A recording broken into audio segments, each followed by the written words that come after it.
Sai Ram students, welcome to the second session of chapter 6, that is measurement of physical quantities.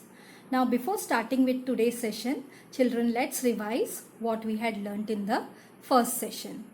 So in the first session, children, we had seen what are physical quantities. So your mass, weight, volume, temperature of the body, distance, speed, all these are called as physical quantities.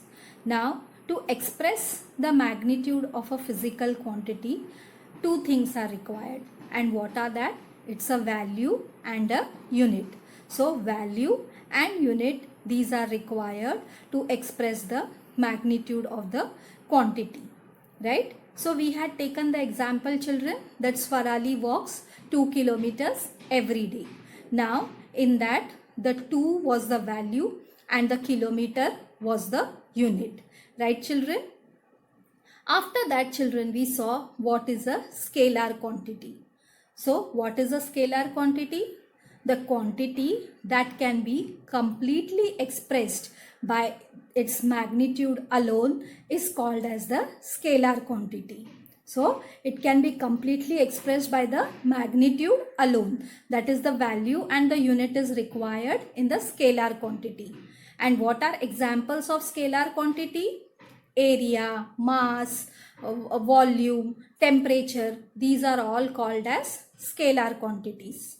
So, we took the example that the fever or the temperature is 101 degree Fahrenheit. So, 101 degree is the value and Fahrenheit is the unit. So, after that, children, we saw about the vector quantity. So, what is a vector quantity? The quantity that can be expressed completely only when the magnitude and the direction both are given, then it is called as a vector quantity. That means when the magnitude and direction both are given, it is called as a vector quantity. So we took the example displacement of 20 kilometers towards north. So 20 is the value, kilometers is the unit and north is your direction. So displacement and velocity, these are examples of vector quantity. Now children, do you know what do you mean by displacement? Displacement means the minimum distance traveled by a moving body from one point, that is from the original point to reach the final point, that is called as displacement. So what is displacement?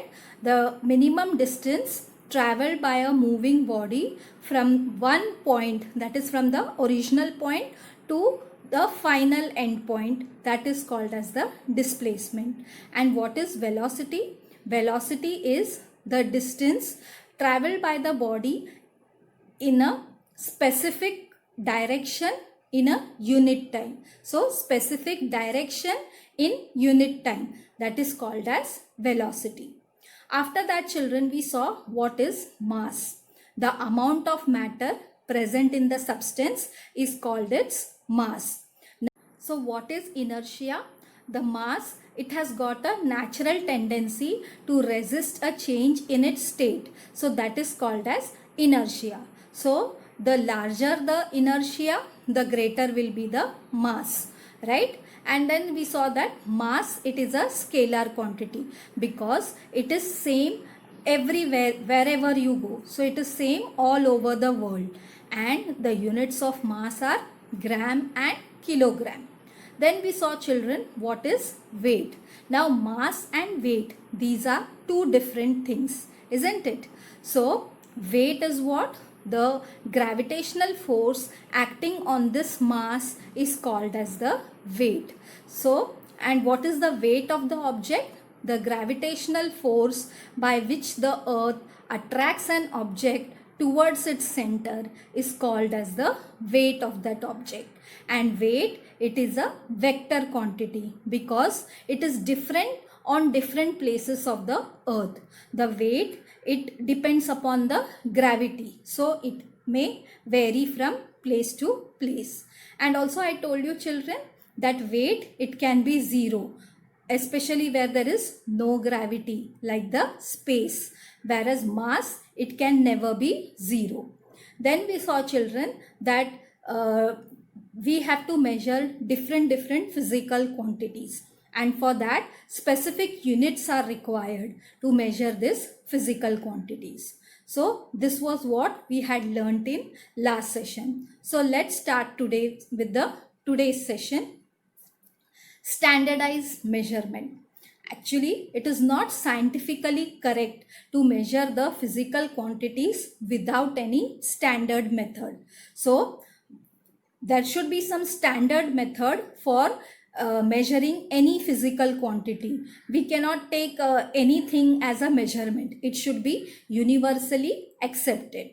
So to keep the uniformity of measurement, a standardized measurement methods have to be followed. So there should be uniformity in the measurements, right? So that's why standardized methods have to be followed. So children, if we cannot measure any physical quantity by means of our own, we cannot take the hand and measure it. So it should be universally accepted. So that's the reason standardized measurements have to be followed.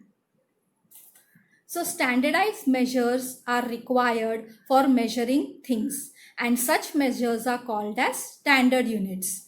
Many physical quantities, they have to be measured accurately, and to measure any quantity we use the unit specified for it. So for measuring things, standardized measures are required, and such measures are called as standard units. And there are many physical quantities which we use in day-to-day life. So everything has to be measured accurately, and for measuring any quantity accurately, a specific unit has to be specified for it, right? So I'll give you two examples, children. Now suppose, let us take a ball of string. Now say one student will come and he will measure the string with 4 hand spans. Now 4 hand spans means this is your hand. So with this you will measure 4 times. So like this, 1, 2, 3 and 4. So 4 hand spans he will measure for that string and he will cut it. Then again one more student will come and he will measure with his 4 hand spans the string, and again he will cut it. So like this 3-4 students will do the measurement with their hand spans and cut the string. Now we'll collect all these strings together and by one end, and then we'll measure, or we'll see that after seeing what you will what can you conclude that the strings which were cut with different hand spans, they are not of the same size. All the sizes are different. So why this is different? Because everybody's hand span is not the same. Everybody's hand span is different. Some hand spans may be bigger, some may be smaller. Let us take one more example. Now I want to measure the length of a bench. So I call Sirish to measure the length of the bench. So how he is going to measure the length of the bench? With his hand span. So he measures the length of the bench by the hand span. It comes to 7 hand spans. Then I call Girish, and Girish also measures the length of the bench with his hand span. So when Girish measures the length of the bench, it is 9 hand span. So you saw Sirish, when he measured, it was 7 hand spans, and when Girish measured, it was 9 hand spans. So both their hand span measurements are different, right? So that's why we cannot use this hand span as an accurate measurement, right children? I hope you have understood both these examples. So now for measuring the length, what unit do we require? Meter. So this is the specific unit which has been assigned for measuring the length.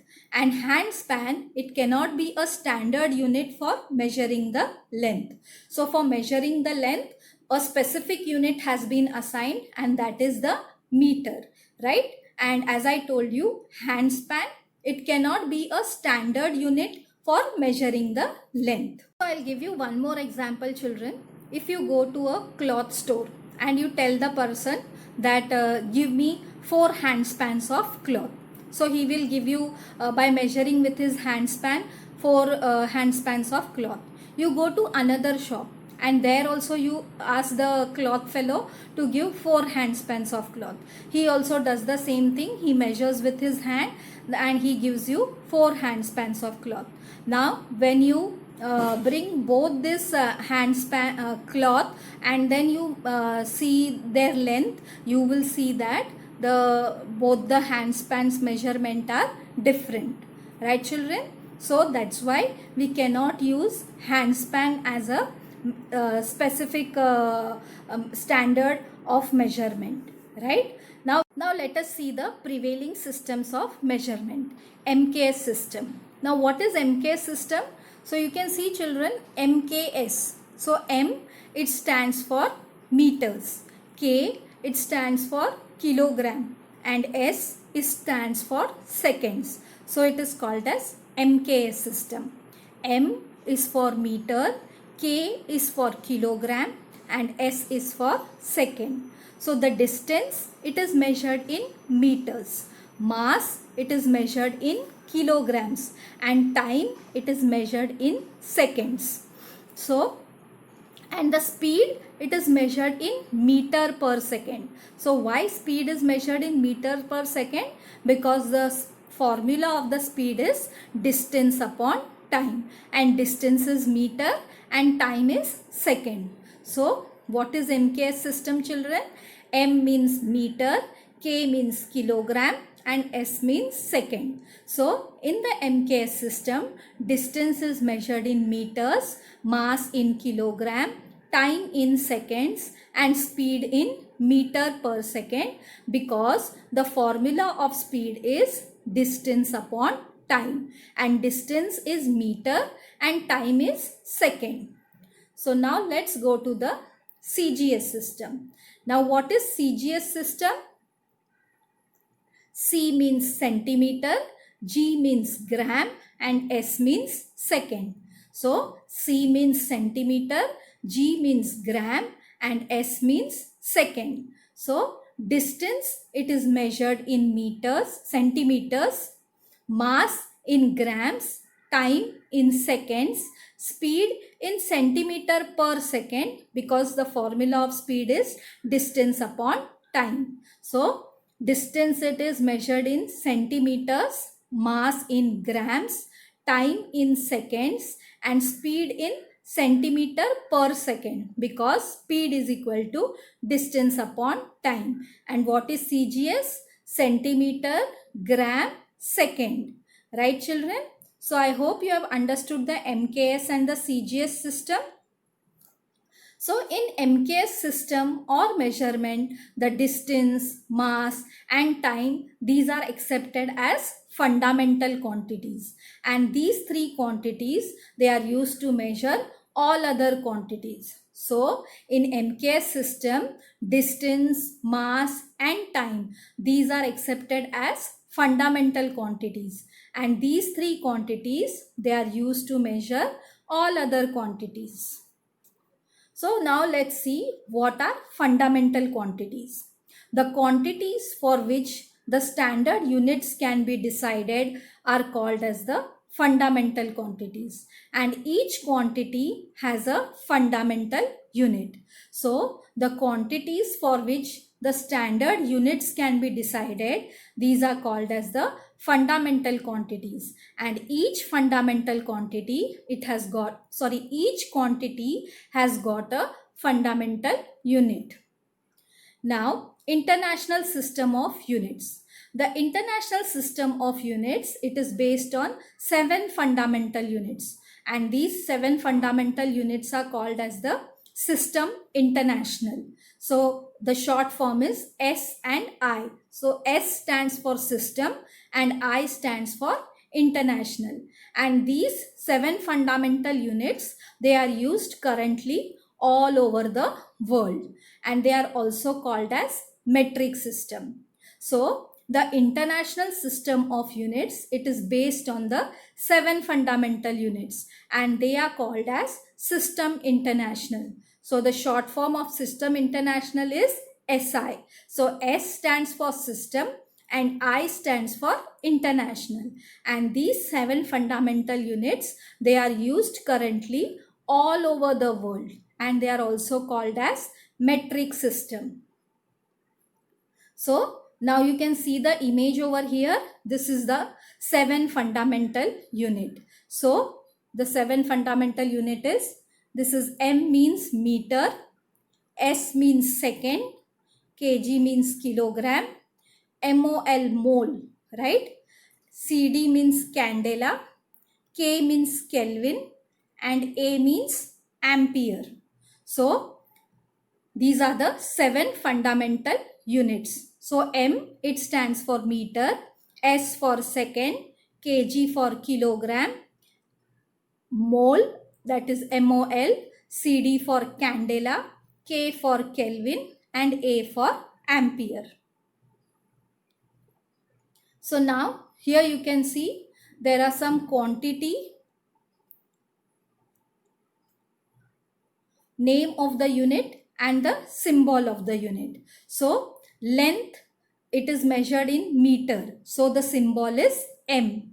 Mass, it is measured in kilogram and the symbol is kg. Time, it is measured in second. So the symbol is S. Temperature, it is measured in Kelvin. So the symbol is K. Luminous intensity, it is measured in candela. So the short form is, symbol is CD. Electric current, it is measured in ampere and the symbol is A. Amount of substance is mole, MOLE, and the symbol is mol, MOL, mol. So these are the 7 fundamental units which are accepted all over the world. So children, now let's recap what we have learnt in today's session. So children, in today's session we saw that there are that the hand span, it cannot be used as a specific standard for measurement because the hand spans, it differs from person to person. So for measuring each and every physical quantity accurately, a specific unit has to be assigned, right? Like for measuring the length, meter is the unit, right? Then we saw children about the MKS system and CGS system. So in MKS system, distance is measured in meter, mass is measured in kilograms and time in seconds. And in CGS system, distance is measured in centimeter, mass in gram and time in second. So you can see children, MKS system and CGS system, the time it will remain the same, seconds only. Then we saw children about the 7 fundamental quantities. So these 7 fundamental quantities, they are also called as the System International and the short form is SI. It is also called as the metric system. So what were the 7 fundamental units? Meter, second, kilogram, mole, CD, that is candela, ampere, that is A, and Kelvin, that is K. So these were the 7 fundamental units. So in the next session children, we'll learn more about the physical quantities. So we'll meet in the next session. Till then, goodbye.